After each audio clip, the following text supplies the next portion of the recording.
man dumarating ang Santo Papa sa bansa, nagpapasalamat na sa kanya ang mga taga-Palo, Leyte sapagkat sila'y nahandugan ng isang Pope Francis Center for the Poor. Subalit higit dyan, ipinagpapasalamat nila ang bagong pag-asa na hatid ni Pope Francis. Nakatutok si Micaela Papa. Para sa isang bayan na tila pinagmalupitan ang kapalaran ng libo-libo ang nasawi rito dahil sa bagyong Yolanda, malaking bagay na personal daw pinili ng Vatican ang Palo para pagdausan ng ilang aktibidad sa pagbisita ni Pope Francis sa Pilipinas. Isa nga sa mga handog ng Santo Papa sa mga biktima ng bagyong Yolanda ang Pope Francis Center for the Poor.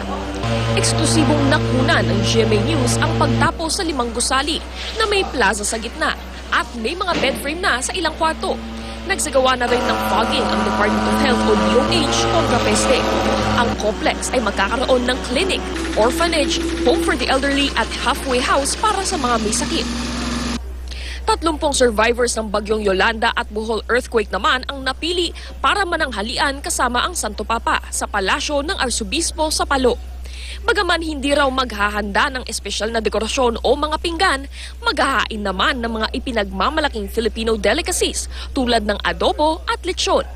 Ang hapag, salamat daw sa mga caterer na naghandog ng libreng serbisyo para sa pagbisita ng Santo Papa. Not naman for luxury, but as a way of thanksgiving to God for the graces received. Sa huli, hindi raw ang mga gusali o pagkain ang regalo ng Santo Papa sa mga biktima ng Yolanda, kundi ang pakikiramay at pagpapakita na kahit sa pinakamalalang dilubyo, hindi sila nag-iisa.